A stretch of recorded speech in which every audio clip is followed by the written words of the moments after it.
The lights just went out. Not just your house, the entire grid. You look outside and the street is black. No streetlights, no glow from your neighbor's windows, just darkness and the sound of car alarms in the distance. Your phone buzzes with an emergency alert, but the signal drops before you can read it.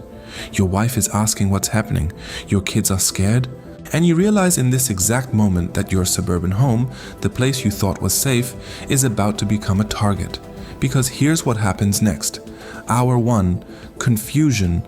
Hour 3, panic. Hour 6, desperation.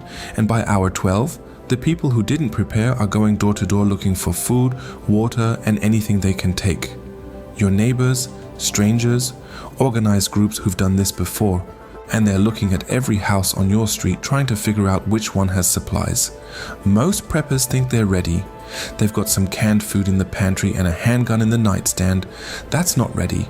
That's a death sentence. Because when desperate people start kicking in doors, your standard suburban home won't last 3 minutes. And if you've made the mistake of looking like a fortress from the outside, bars on the windows, reinforced doors that scream "I'm protecting something," you just moved yourself to the top of the target list. This video is about turning your home into an impenetrable defensive position without anyone knowing you did it. The Gray Man Fortress. Invisible from the outside, unbreachable from the inside. You're going to learn how to harden every entry point, create early warning systems that work without electricity, establish a safe room for last stand defense, and plan an escape route for when even the best fortress fails. This is 35 minutes of tactics that could save your family's life. No theory, no fluff, just hard skills for the hardest scenario. The grid's down, the clock is ticking. Let's make sure you're the house they walk past. You think your home is safe. You've got a Ring doorbell, maybe a couple of smart locks, and your neighbor Todd waves at you every morning. You believe that's security. It's not. It's a theater. And when SHTF, when the grid goes down or civil unrest hits your street, that illusion shatters in about 60 seconds. Here's the brutal truth nobody wants to hear. Your suburban home was designed for comfort, not survival. Those big windows? Vulnerabilities. That wood frame construction? Penetrable. That open floor plan you love? A tactical nightmare. Every single feature that makes your house modern and inviting makes it a soft target when desperate people come looking for food, water, or shelter. The average American home can be breached in under 3 minutes by someone with basic tools and motivation. That's not a maybe, that's a fact. Law enforcement response time in a crisis? Forget it. During Hurricane Katrina, during the LA riots, during every major breakdown of social order, emergency services disappeared. You're on your own.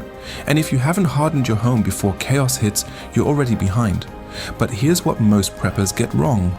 They turn their house into Fort Knox with bars on every window, razor wire on the fence, and sandbags on the porch.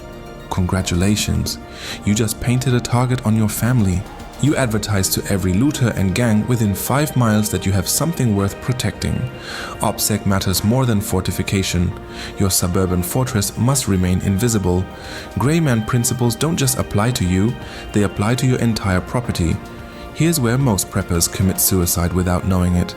They buy steel security doors. They install bars on every window. They stack sandbags. They put up "Protected by Smith & Wesson" signs. And they think they're prepared. What they've actually done is painted a massive bullseye on their family. Think like a looter for 60 seconds. You're hungry, your kids are hungry. You're walking through a neighborhood looking for supplies. You see 2 houses. House A has bars on the windows, reinforced doors, and looks locked down tight. House B looks normal, maybe even a little rundown. Which one are you hitting? House A, because that house is screaming, "I have food, water, and weapons inside." You've just volunteered to become the priority target for every desperate person and organized gang in your area. The art of the suburban fortress is invisibility. From the street, your house should look either abandoned or already looted. Broken window? Leave it broken, but board it from the inside with plywood painted black so it looks like an empty hole. Lawn overgrown? Perfect. Let it go. Trash in the yard? Even better. You want to look like there's nothing worth taking. Meanwhile, behind that facade, you're Fort Knox. Your real security happens where nobody can see it. Interior door reinforcements, window film on the inside of curtains, hardened safe rooms that look like closets, defensive positions pre-planned in hallways. The neighbors think you're just another house that got hit early. The reality, you're the last house anyone wants to test. Because by the time they figure out you're fortified, they've already wasted time and made noise trying to get in. And in a grid-down scenario, noise and time are the two things looters can't afford. Your property line is your first battlefield. Most people think perimeter defense means fences and cameras. Wrong.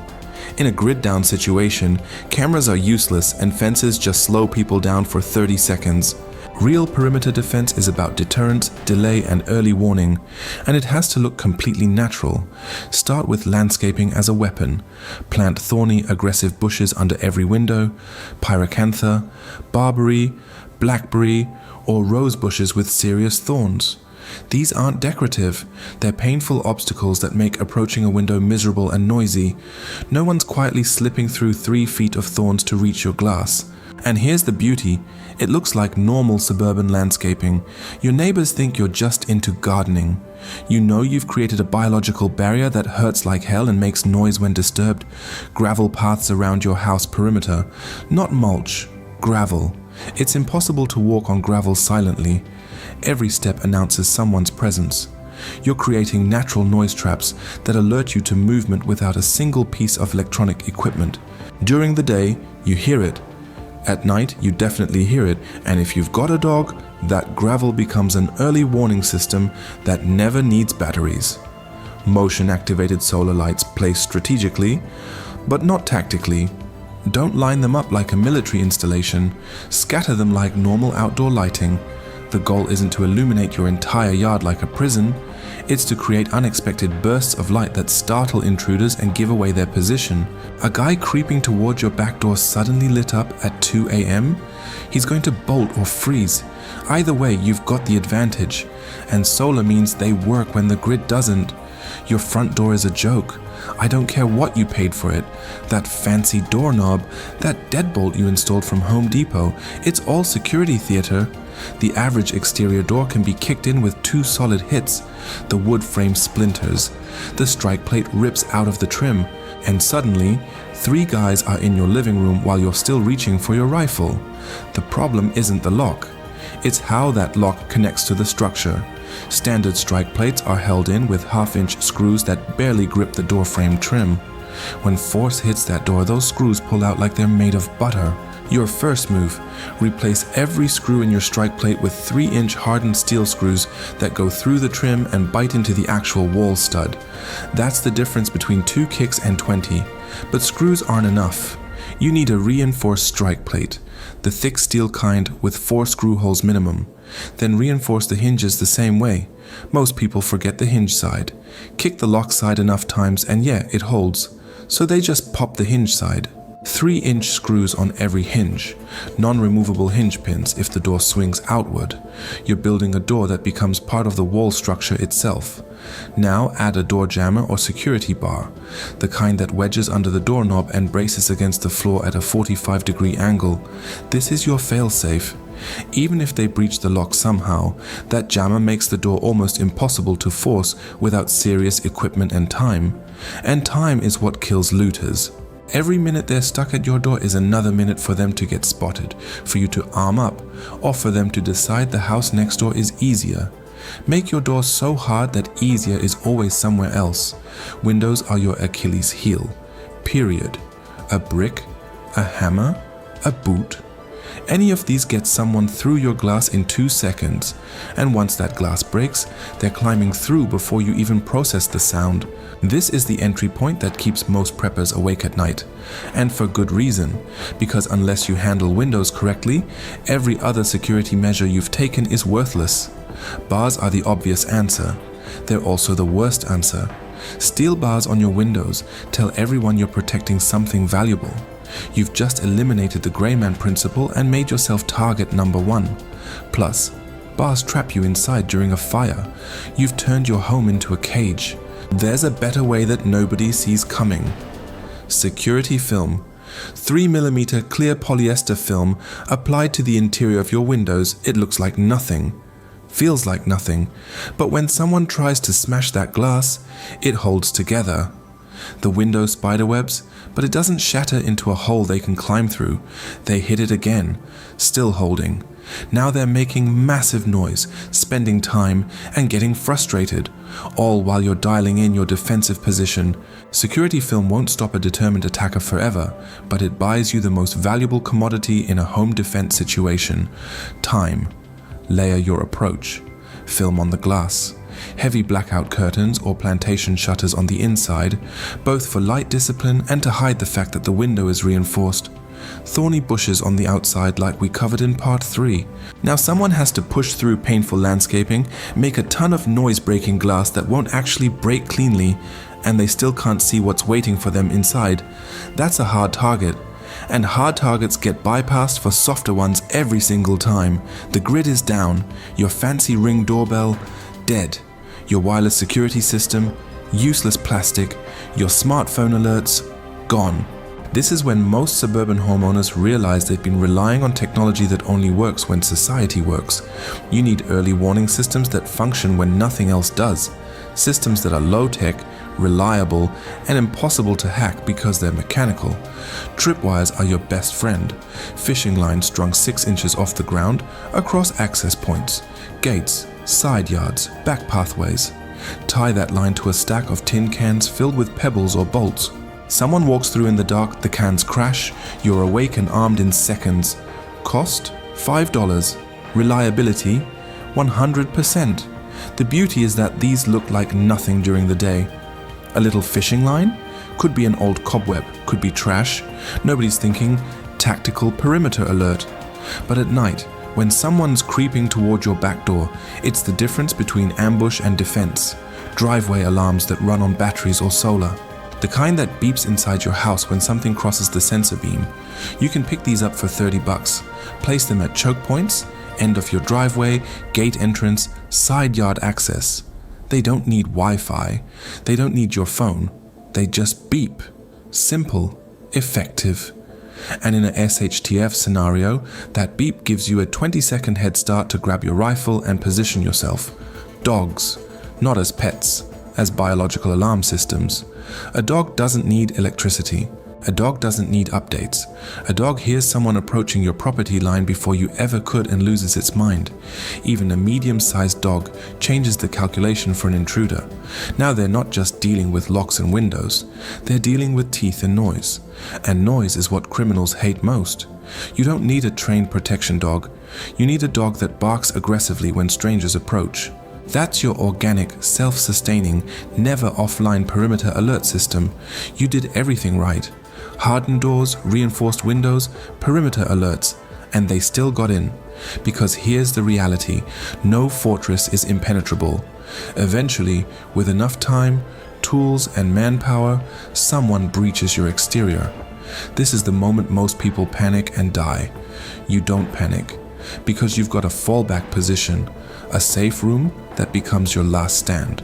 Your safe room is not your master bedroom. It's not some Hollywood panic room with steel walls and a ventilation system. It's a designated interior room, ideally a bathroom or closet with no windows and only one entry point. You reinforce this single room to buy time while law enforcement responds, or while you prepare for armed defense, or while your family escapes through a secondary exit. This is your Alamo. And in the Alamo, you control the fatal funnel. Reinforce that door the same way you did your exterior doors. Solid core, 3-inch screws. Heavy-duty strike plate. Add a crossbar or door brace on the inside. Now layer supplies, water, first aid kit, flashlight, charged radio, your defensive firearm with extra mags, and a charged phone even if the network is down. You might get one 911 call through. If you've got kids, pre-stage comfort items. A stressed child makes noise. Noise compromises your position. Here's what people miss. The safe room isn't just physical, it's psychological. When your family hears glass break at 2 a.m., they don't freeze in bed wondering what to do. They execute the drill. Everyone moves to the safe room. Door locks. You take a position. No debate, no hesitation. That pre-planned response cuts your reaction time from minutes to seconds. And in a home invasion, seconds determine who lives and who becomes a statistic. It's night 3 of the blackout. The entire neighborhood is dark. No street lights, no porch lights. Every house is a black silhouette, except yours, because you've got a lantern glowing in the kitchen and a flashlight beam sweeping across the living room. Congratulations, you just became the only target that matters for every looter within half a mile. Light discipline will keep you alive longer than any weapon. Here's what happens when you're the only lit house. People assume you have power, which means you have a generator, which means you have fuel, food, and supplies worth taking. You've advertised abundance in a world of scarcity. Every desperate person sees that light and thinks they're prepared, which means they're worth robbing. This is how preppers with 2 years of food storage get overrun in week 1. Not because their defenses failed, because they announced themselves. Blackout tactics start with windows. Heavy blackout curtains on every single window, the kind that don't let a sliver of light escape. But curtains aren't enough because light leaks around edges. Add mylar emergency blankets behind the curtains, reflective side facing in. This creates a double barrier.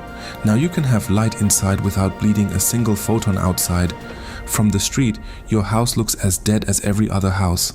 Inside, you've got LED lanterns running on D cells giving you enough light to function. Master the red light technique. Red LED headlamps preserve your night vision and are harder to spot from a distance than white light. Use them for movement between rooms. Keep white light only for tasks that require it and always behind multiple layers of blackout material. And here's the discipline part. You enforce this with your entire family. One kid shining a flashlight at a window for 3 seconds can compromise your position. Practice light discipline now, during normal times, so it's automatic when SHTF. You've got a rifle, maybe an AR-15, maybe a shotgun, maybe a handgun. You think that's enough. It's not. Because owning a weapon and knowing how to use it defensively inside your own home are 2 completely different skill sets. Most gun owners have zero understanding of fatal funnels, fields of fire, or over-penetration, and that ignorance gets families killed, sometimes by the defender's own rounds. Fatal funnels are doorways and hallways, choke points where an attacker has to commit to a narrow path with no cover. This is where you win or lose a gunfight inside your house. You never enter a fatal funnel. You defend from the side of it, from an angle where you have cover and they have exposure. Walk your house right now and identify every funnel. Your bedroom door, the hallway, the top of the stairs. These are kill zones if you position correctly. These are death traps if you stand in the middle of them like an idiot. Positioning matters more than firepower. You want a defensive position with hard cover, not concealment, but actual cover that stops bullets. A concrete wall, a heavy appliance, the corner of a reinforced door frame. You want angles where you can see the approach, but they can't see you until they're committed. And you want to be shooting downward if possible.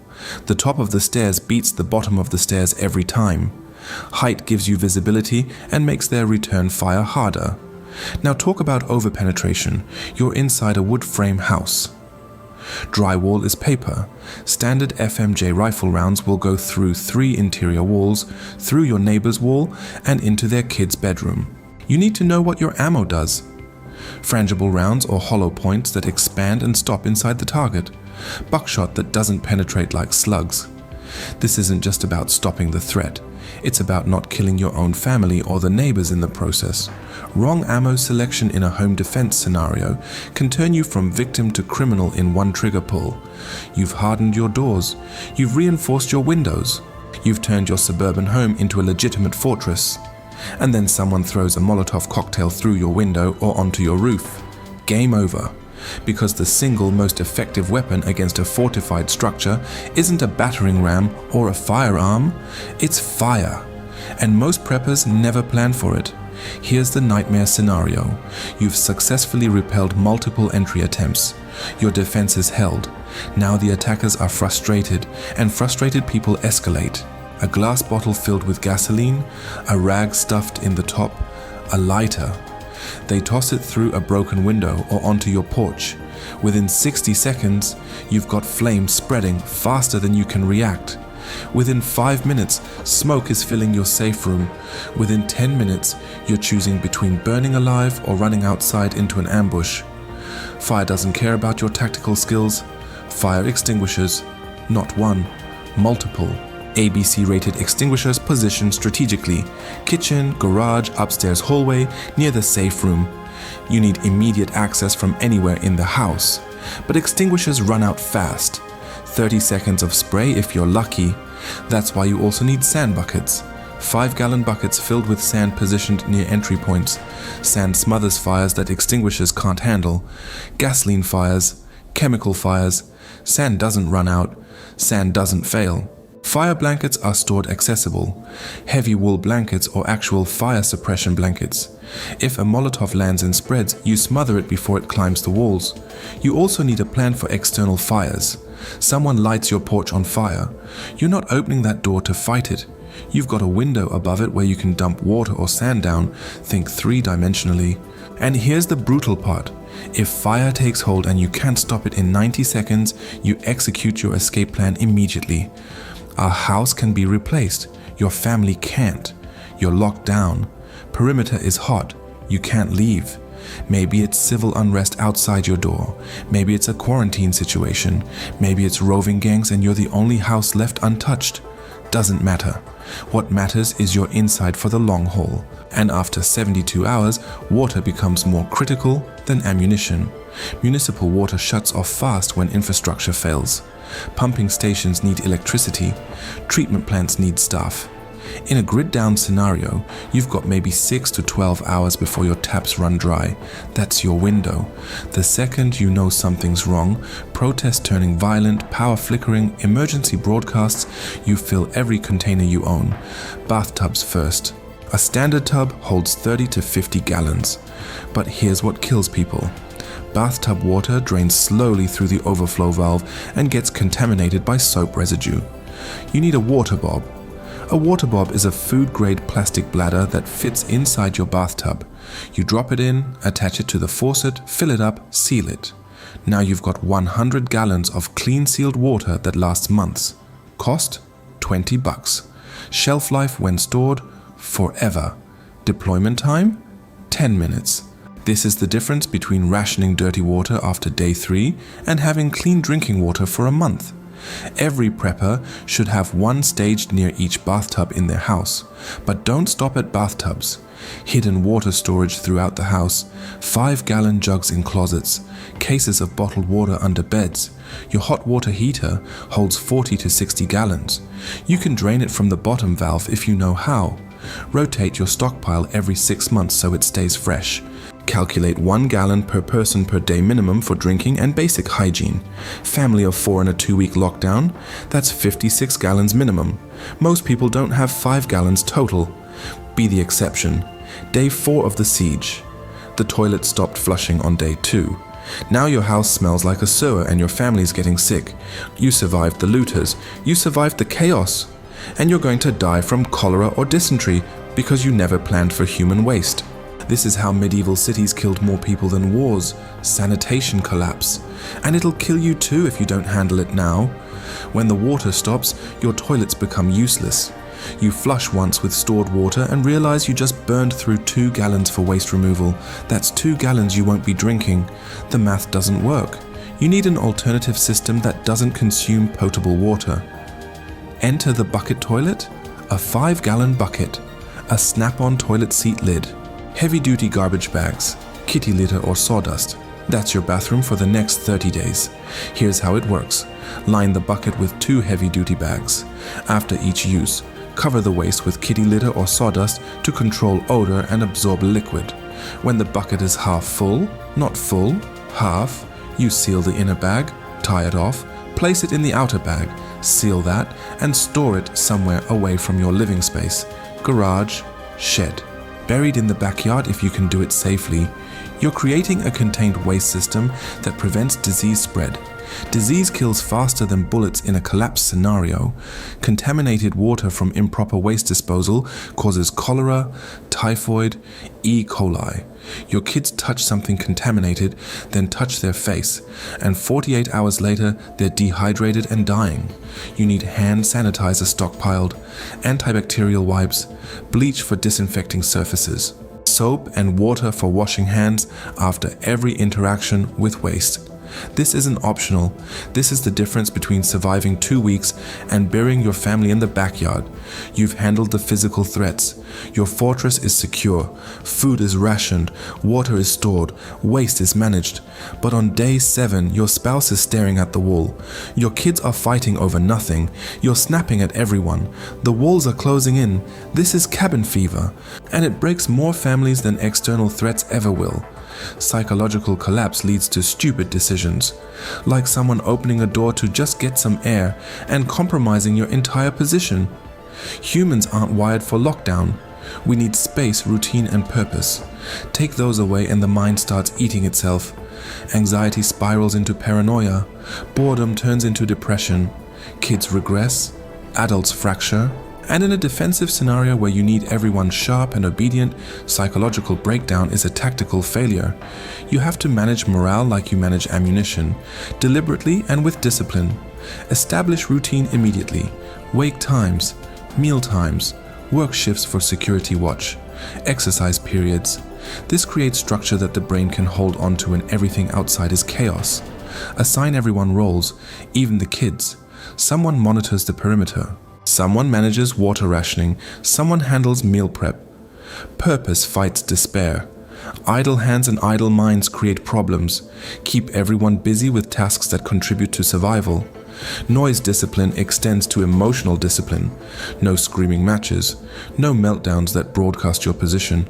You set the tone. If you panic, they panic. If you're calm and mission focused, they follow. Have entertainment staged. Books, cards, board games, anything that doesn't require electricity. Quiet activities that keep minds occupied.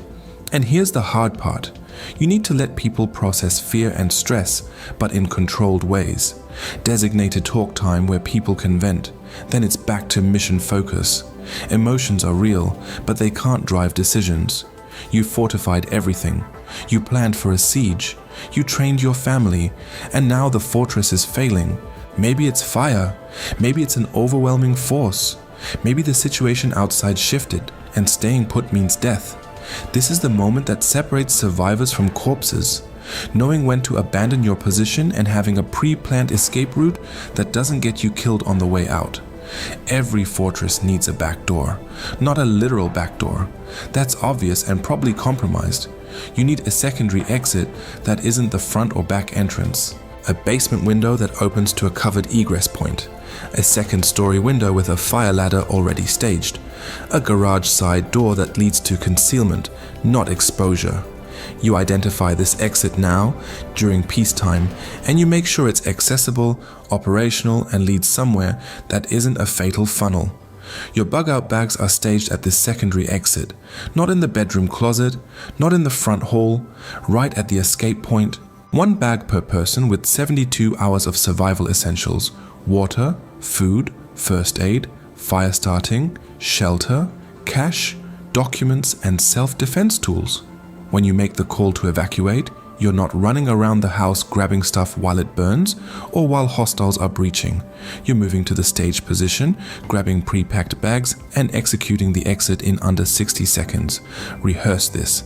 Actually practice it with your family. Set a timer. The house is compromised. Execute escape plan. Everyone moves to the rally point, grabs their bag, exits through the secondary route, and moves to the external rally point, somewhere off property with concealment where you regroup. Do this drill until your kids can do it half asleep, because when it's real, when adrenaline is spiking and fear is overwhelming rational thought, muscle memory is all you have. The family that rehearses survives. The family that wings it dies in the doorway. You just read 14 parts on fortification. You're nodding along thinking, yeah, I should do that. But you won't. Most preppers won't. They'll bookmark this, tell themselves they'll handle it later, and when SHTF, they'll realize their house is Swiss cheese and it's too late to fix it. The difference between theoretical knowledge and actual preparedness is testing, and testing means running a mock drill tonight. Here's your assignment. Tonight, after dark, walk your property like you're a looter. Start at the street. Which house looks like it has supplies? Which windows are visible and vulnerable? Where's the easiest access point? Can you approach the back door without being seen? Is there cover from neighboring sightlines? Be honest. If you can identify these weaknesses, so can someone who's desperate and motivated. Write them down. Every single vulnerability you find is a task for tomorrow. Now go inside and test your defenses. Turn off the main breaker. Kill the power like the grid just went down. Can you navigate your house safely? Do you have flashlights staged where you need them? Can you access your safe room in total darkness? Try your water storage. Do you actually know how to drain your hot water heater, or did you just assume you could figure it out? Open your bug-out bags. Are the batteries dead? Is the food expired? This drill exposes the gaps between what you think you have and what actually works. Run the family evacuation drill. No warning. Middle of dinner. Go now. See what happens. Do your kids freeze? Does your spouse panic? Does anyone remember where the bags are staged? Time it. If it takes more than 2 minutes to alert everyone out the secondary exit, you're too slow. Hostiles clear a house faster than that. You need this down to 60 seconds, and the only way to get there is repetition. Test your systems. Find your failures. Fix them now while the stakes are zero. Because when the real test comes, there are no second chances. You either prepared or you're a statistic. So now you know. Your suburban home isn't a fortress yet, but it can be. And the gap between can be and is comes down to one thing. Action. Not tomorrow, not next week, tonight. Because every day you delay is a day closer to the scenario where you wish you'd started yesterday. Walk your property like a threat. Find the weaknesses. Fix them before someone else exploits them. Reinforce those doors with 3-inch screws and real strike plates. Apply security film to your windows. Plant thorny bushes under every access point. Stage your bug-out bags at the secondary exit. Fill a water bob and stash it near the tub. Set up your bucket toilet system and stockpile the kitty litter. Run the evacuation drill with your family until it's muscle memory. This isn't paranoia. This is pattern recognition. History repeats. Grids fail. Social order collapses. And when it does, the families that survived weren't lucky. They were prepared.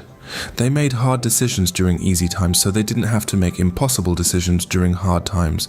You've got that same choice right now. Nobody is coming to save you. Not the police. Not FEMA. Not your neighbor Todd who waves every morning. When SHTF, you're on your own. And the only thing standing between your family and chaos is the work you do today. So ask yourself, if the lights went out tonight, would your home hold? Would your family know what to do? Would you survive the first 72 hours? If the answer is no, you've got work to do. Prepare today or die tomorrow.